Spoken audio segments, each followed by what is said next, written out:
올해는 정말 고수의 영역, 주식 투자라는 건 좀 경력이 필요하고 공부를 좀 꾸준히 하는 맛이 있고 매매를 최대한 자제해야 성과가 나는 게 아닌가라는 생각을 하는데, 저는 개인적으로 한 1200원대 이상에서는 달러를 사기보다는 좀 파는 쪽이 마음 편한.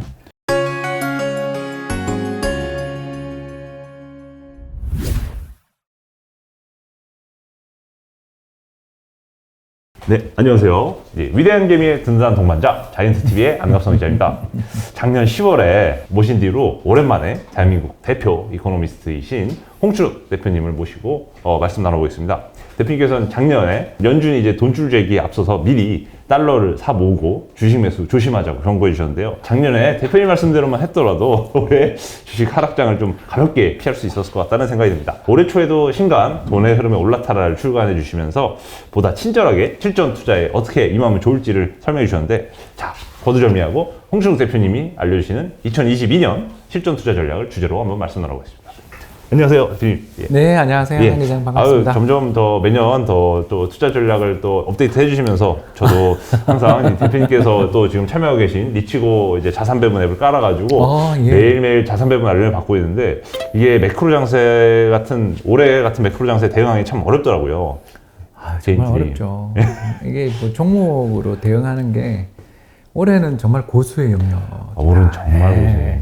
작년부터 고수가 돈 버는 장이 왔다라고 말씀드렸는데, 작년은 사실 그것도 아니었고 올해가 더 심하다. 작년은 선수가 돈 번다 해서 올해는 고수가 돈 번다. 정말 어쩌면 이렇게 시장 수익률이 극과 극으로 갈리는지.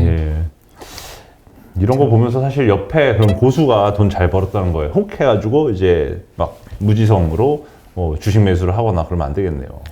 일단 저는 개인적으로 그 주식을 잘 하시는 분이 주변에 자기 노하우를 가르쳐 준다라는 게 잘 믿기지가 않아요. 왜냐하면 일단 노하우라는 게 비밀이어야 영업 비밀이죠. 그게 노하우인데 그렇게 가르쳐 줄 수 있는 성격일 것인가. 그리고 두 번째가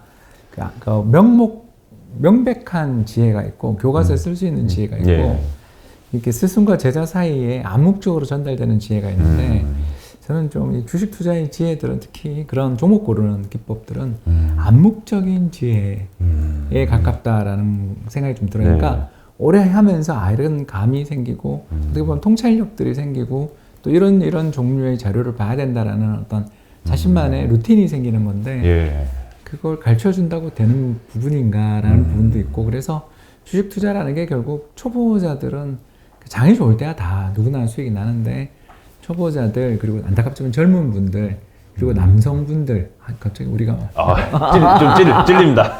그래서 수익률이 별로 안 좋아요. 이 세 종류의 사람들이 수익률이 안 좋고, 특히 그 중에서도 가장 수익률이 안 좋으신 분들은 소액 투자하시는 분들. 예를 들어서 1000만 원 이하, 300만 원 이하의 소액을 투자하시는 분들의 수익률은 더 안 좋은 그런 모습들을 우리가 발견할 수 있는 걸 보면, 결국 주식 투자라는 건 좀 경력이 필요하고 공부를 좀 꾸준히 하는 맛이 있고 매매를 최대한 자제해야 성과가 나는 게 아닌가라는 생각을 하는데, 이런 또 따분한 이야기는 싫어하시니까. 공부 꾸준히 하자, 매매 자제하자, 다 젊은 남성인 저한테 뭔가 좀 피가 되고 살이 되는 따끔하게 와닿는 교훈이었습니다. 한 기자님은 좀 예외적인 분인 것 같습니다. 감사합니다. 나중에 한번 따로 유료 상담 한번 맡겨드리고 싶은, 상담해보고 싶은 생각인데요. 일단 올해 전체적으로 금리랑 인플레 이 두 가지가 급등하면서 일단 생활적으로 너무 힘들어졌고요. 그리고 투자 측면에서도 주식이나 채권, 부동산, 코인 같이 이 전체적인 모든 자산의 가격이 조금씩 조정을 받는 모습이었는데, 올해 같은 상황에서 대표님이라면 어떻게 자산 가치 하락을 방어하고 계신가요? 일단 달러를 좀 많이 저는 들고 있으니까 전체 제가 가지고 있는 자산 중에 거의 한 25%는 달러 같아요. 전체 자산 25%. 물론 얼마 전에는 30%까지도 갔었고요. 근데 이제 그걸 조금씩 팔고 있죠. 달러를 계속 팔아서 한국 원화 자산 중에 제일 저평가된 게 뭔가 하면, 제가 생각했을 때는 채권, 주식, 부동산 순서인 것 같아요. 그래서 지금은 채권을 좀 많이 사고 있습니다. 채권이라고 하면 종류가 좀 많은 걸로 들었는데요. ETF를 사는 거고요. ETF로요? 그래서 그 몇몇 회사에서 나오는 국고채 선물 ETF가 있습니다. 국고채 10년 선물 ETF라고요. 이런 상품들 사면 그냥 채권 가격의 변화도 잘 들어가 있고, 또 그 안에 이자 받는 것도 잘 녹아 들어가 있기 때문에 매매하기 상당히 좋은 상품들이고 또 유동성도 그렇게 나쁘지가 않아서 뭐 예를 들어서 내가 사면 호가를 올린다든가 이런 일은 잘 없는 그렇군요. 예, 그런 좋은 상품들이 많이 있어서 최근에 저는 좀 해외 달러 많이 들고 있던 걸 좀 많이 팔고 있다. 그렇게 말씀을 드릴 수가 있겠네요. 약간 그러면 전혀 주린이 분들을 위해서 또 요즘 환율이 너무 또 변동성이 심해서 걱정이신 그 투자자분들이 많을 것 같은데, 자, 어떤 분은 1,300원 너무 높으니까 팔라고 하시고, 어느 분은 원화가 구조적으로 장기적으로 약세일 수 있다. 네. 달러 계속 사 모아야 된다. 이런 말씀하시는데 어떻게 봐야 될까요? 일단 두 번째 주장은 제가 아직 잘 모르겠고요. 예. 왜냐하면 구조적으로 상승할 수 있다라는 이야기에 대해서는 아직 잘 모르겠다. 왜 그러냐면 이제 두 가지 때문인데, 첫 번째가 경상흑자가 계속 나는데 이렇게 예. 어마어마한 경상흑자가 나면서 우리나라의 그 대외 순자산 잔고가 끝도 없이 늘고 있는 중인데 우리 원화가 계속 약세로 간다라는 건 좀 이상하지 않냐. 그리고 두 번째, 최근에 달러가 결국 강세로 가는 건 미국의 금리 인상 공포 뭐 이런 것들 때문인데, 미국이 뭐 무한정 금리를 인상할 수 있을 건가? 예. 그렇지 않지 않겠냐. 이런 생각을 가지고 있어서 저는 좀 1,300원 근처라면 달러보다는 원화 자산이 더 매력 있다. 이렇게 그렇군요. 보는 쪽입니다. 그러면 지금 환율, 자, 오늘자 환율 기준으로 뭐 1230에서 50원대 정도 이제 등락을 하고 있는데, 네. 뭐 이 정도 환율이 또 사실 여전히 역사적 평균으로 보면 1200원 기준으로 보면은 높은 환율 아니겠습니까? 예, 뭐 달러를 계속 매도해야 될 시점만인가요? 저는 계속 팔고 있습니다. 물론 뭐 좀 반등해주면 좋을 것 같은데. 예. 1250원 위에 있으면 정말 마음이 너무너무 편한데, 네네. 1230원 정도까지 내려가면 이제 파는 속도가 천천히 가겠죠. 애매한 영역이군요. 뭐 네네. 그런데 뭐 그렇다 하더라도 저는 개인적으로 한 1200원대 이상에서는 달러를 사기보다는 좀 파는 쪽이 마음 편한 차익 실현이라고 그렇군요. 볼 수 있겠습니다. 근데 또 여쭙고 싶은 게, 달러라고 하면 그냥 그 무작정 현금을 들고 있으면 요즘같이 인플레이션이 심한 시기에는 현금의 가치가 갈수록 떨어진다고 들었는데요. 맞습니다. 그러면 달러를 이제 자산의 형태로 어딘가에 파킹을 하셔야 될 것 같은데, 예, 그렇습니다. 달러 자산을 어떤 형태로 파킹을 하고 이게 세 계시나요? 군데 투자를 하고 있고요. 예. 그래서 제일 많이 투자하는 건 역시 채권, 미국 역시 채권. 미국채로. 예, 미국 국채를 제가 좀 많이 좋아해요. 그래서 예. 전체 한 25% 중에 거의 한 10% 정도는 미국 국채 정도 네. 들고 있고, 그 다음으로 좋아하는 거는 리츠를 또 되게 좋아해서 리츠를요. 예, 미국 리츠도 또 그 정도 들고 있고, 나머지는 미국 주식, 네. 조금 뭐 인덱스 펀드 사고 네. 있고, 개별 종목도 좋아해서, 그러니까 우리나라에서는 개별 종목 거의 안 하는데 네네. 미국 개별 종목들은 재밌잖아요. 그래서 에어비앤비 좀 갖고 있고 그렇습니다. 에어비앤비를. 왜냐하면 제가 이제 해외 여행 가서 에어비앤비 써보니까 예. 그때 느꼈어요. 네. 에어비앤비랑 우버가 없는 나라는 이제 여행을 못 가겠다. 아. 너무 편하니까. 이게 뭐 비용도 싸지만 일단 편해요. 예. 여행에 스트레스 받을 일이 전혀 없어서, 그러니까 어떤 나라를 가더라도 앞으로는 에어비앤비랑 우버가 활성화되어 있는 나라들. 현재 동남아 같으면 이제 그랩이겠지만, 아무튼 이렇게 좀 이런 잘 돼 있는 이런 굉장히 탁월한 서비스를 가지고 있는 지역에 여행을 해야 되겠다라고 어느 날 결심을 딱 하고 보니까 이 주식을 사야 되겠다 싶더라고요. 근데 이제 마침 그 코로나 시국에 네. 상장하더라고요. 맞습니다. 그래서 뭐 고생 엄청 하는 거 보고서 많이 빠질 때마다 조금씩 사는 그런 좀 약간 응원하는 의미로 갖고 있습니다. 한국만 놓고 보자면 네. 이게 주식시장은 그 작년에 비하면 많이 좀 조정을 받았다고 얘기가 나왔는데, 한국 부동산만큼은 계속 호가나 이런 걸 보면은 정고점에서 많이 약간 뭐 일부 밀린 지역도 있습니다만 뭐 많이 안 밀린 지역이 대부분이기 때문에 과연 올해 집값 한국 부동산이 어떻게 될지 이것도 궁금해하시는 분들이 많더라고요. 예, 뭐 물가는 못 이기지 않겠는가. 물가는 뭐든. 예, 약보합인 거죠. 실질로 보면 약보합, 명목으로 보면 강보합 정도. 예. 그걸 보는 이유는 일단 금리가 먼저 오르고 있고, 네. 두 번째는 아시는 것처럼 우리나라 집값을 이렇게 올린 거는 전세자금 대출 때문에 올랐어요. 네. 그리고 작년 하반기부터 문재인 정부가 그 전세자금 대출을 규제하고 더 나가서 그 보증을 좀 어떻게 제한을 걸기 시작했잖아요. 특히 네. 고가 전세 보증에 대해서 네네. 제약을 걸기 시작한 이후에 집값이 지금 잡혔잖아요. 네. 그리고 이 정책 자체가 그러면 뭐 윤 정부에서도 바뀌겠는가? 저는 뭐 이게 푼다면 이건 부동산이 되게 힘들 때 풀 거다 이건.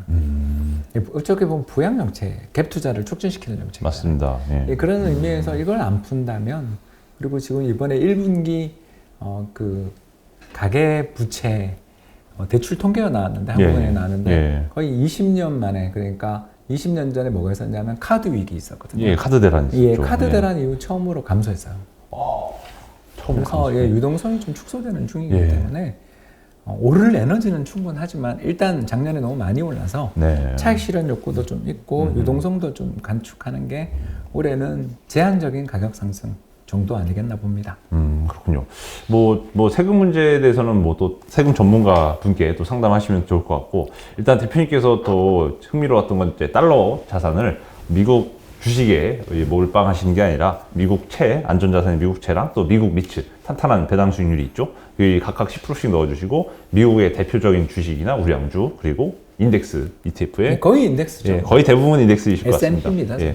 에이비앤비와 우버에 대한 또 특별한 애정을 해외여행과 함께 정말 보여주셨습니다. 예. 제 전체 자산 1%도 안 맞습니다, 됩니다. 맞습니다. 정말 이건 팬심으로 이제 투자하는 게 뭔지 응원하는 약간 잘 그 됐으면 좋겠어. 뭐 이런 약간 거죠. 기부하는 거랑 비슷한 느낌이네요. 예, 약간. 우리나라 예. 항공주 조금 사는 거랑 똑같은 거죠. 예, 무슨 느낌인지 알 것 같습니다. 예, 예. 꼭 대한항공이나 아시아나 타시고 예, 우버나 그랩을 즐기시기를 바라겠습니다. 또 최근 또 글로벌 증시 또 전체적으로 사실 한국 주식만 빠진 거 아니고 미국 주식 더 많이 빠졌죠. 그래서 예, 미국 주식 작년에 더 막 유일하게 예, 코스피가 부진할 때 미국 주식만 올랐는데 올해는 상대적으로 코스피보다 더 많은 하락률을 보였는데, 금리 상승이나 스태그플레이션이 근본적으로 계속 이 글로벌 주식시장을 끌어내리고 있는 요인이라고 지적을 많이 받습니다. 그래서 이 금리 상승이나 스태그플레이션은 어느 정도 수준에 도달해야지 꼭 피크를 찍었다고 볼 수 있을까요? 요즘 안 그래도 미국에서 물가 고점을 찍었다 논란도 있지 않습니까? 예, 저는 뭐 찍었다고 보는 쪽이고요. 아, 예. 예, 그러니까 채권 사자고. 그래서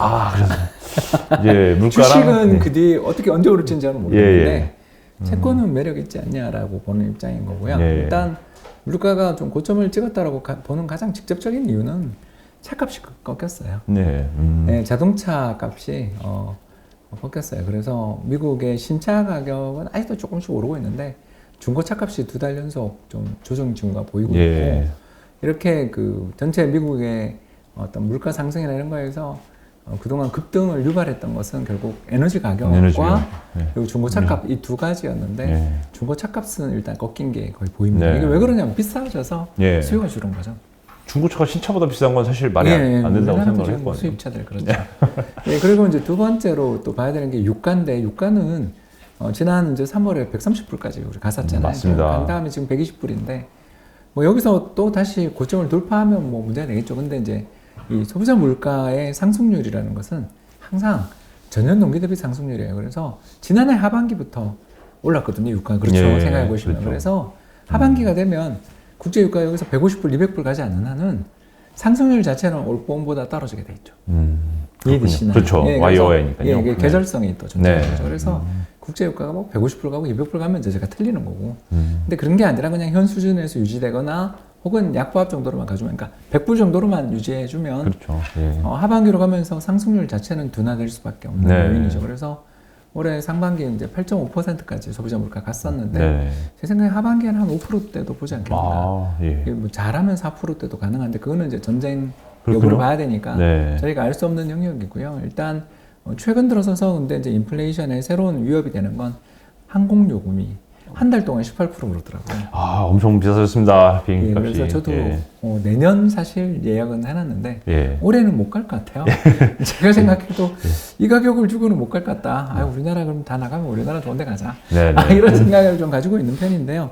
아니 사실은 돌아올 때 이거 코 찌르는 게 싫어서 맞습니다. 아직도 신속 항원 검사를 하라 그러시니까 저는 정말 너무 많이 찔러서 여기 다 흐른 것 같아요. 많이 따갑습니다. 예. 검사 비용도 내야죠. 예. 그래서 저는 뭐 그냥 올해는 안 나갈 텐데 내년은 아마 모든 게 사라지면 그때 우버랑 에어비앤비를 잘 활용해서 런던 여행 한번 갔다 올 계획입니다. 알겠습니다. 또 이것도 여쭤보고 싶었습니다. 그 주식보단 전체적으로 올해는 채권이 매력적이다라고 하셨는데, 그럼 보통 이제 채권을 이제 개별 투자하기는 개인 투자자 단위로는 되게 어렵지 않습니까? 맞습니다. 물론 이제 일부 증권사를 활용하시면 한국채나 미국채를 직접 개별 물건을 사실 수도 있지만 뭐 좀 아무래도 까다롭고 물건 선택이 좀 제한적이다는 느낌이 많아요. 예, 그래서 저는 추천하고 싶지 않습니다. 예. 그러면 ETF가 답일 건가요? 예, ETF가 제일 좋고 그 다음은 펀드들도 많으니까. 펀드요. 예. 은행 가시면 다 뭐 채권 펀드들은 수수료도 그렇게 비싸지 않으니까 네. 살만하다고 보는 거고요. 소액 채권 사는 것도 뭐 방법이긴 한데 네네. 아시는 것처럼 뭐 옛날 이제 없어져 버린 회사니까 편하게 이야기하겠습니다만 동양증권 CP 사건 기억 안 나세요? 예. 그때처럼 이렇게 좀 뭐 안타깝게도 파는 물건들 자체가 구색이 좀 그렇게 좋은 물건이었나를 돌이켜 생각해 보면 예. 참 많은 피해를 끼쳤다라는 거고요. 또 두 번째 문제가 뭐냐면 채권의 특징이 경과물은 거래가 잘 안 돼요. 경과물이 뭐냐면 올해 이번 달 발행이 되면 다음 달에는 이 채권이 잠겨버리잖아요. 그래서 내가 좀 팔고 싶어도 잘 거래가 안 돼요. 그렇기 때문에 ETF라는 좋은 상품이 나와 있는데 굳이 그렇게 채권을 직접 살 필요가 있는가? 그런 생각합니다. 여쭙고 싶은 게 있는 게 대표님께서도 한국 국채 투자하실 때는 국채 10년 선물 ETF를 투자를 하신다고 들었는데 그러면 국채 10년 현물 ETF에 투자하고 싶은 사람은 어떻게 해야 될까요? 그럼 이제 배당 받고 싶으신 분들은 그렇게 하면 돼요. 예. 근데 저는 배당 받고 싶은 생각이 없으니까 재투자를 자동으로 하는 게 낫지. 뭐하러 받습니까 배당을? 그렇군요. 어차피 세금은 같이 내는 거고요. 그때 다 나옵니다. 그리고 저는 분배금이라고 하죠. 이제 ETF는 배당이 아니라 분배금. 그런데 분배금 꼭 받을 필요 있나? 저는 그런 쪽의 입장이고, 그래서 주식은 TR을 많이 삽니다. 토탈 리턴 펀드, 토탈 리턴 펀드라고 해서 배당금을 재투자해주는. 그래서 뭐 코스피 200 다음에 TR, S&P 500 다음에 TR 이렇게 붙어 있는. 그래서 TR 좋아하고, 채권은 또 선물 붙어 있으면 그냥 선물 따라가는 거니까 우리 복고 선물 지수 있잖아요. 그거 추종하는 상품들이니까 뭐 선물이라는 말이 붙어 있어서 겁날 수 있겠지만 채권은 거의 그 추적 오차라고 하나 추적 비용이 그렇게 크게 많이 안 들고 제가 지금 방금 말씀드리는 상품들은 또 각 운용사의 주력 상품이라 수수료도 되게 싸요. 그래서 뭐 그런 건 너무 걱정 안 하시고 우리나라에 투자하기 좋은 상품들이 워낙 많이 나와 있으니까 추천합니다.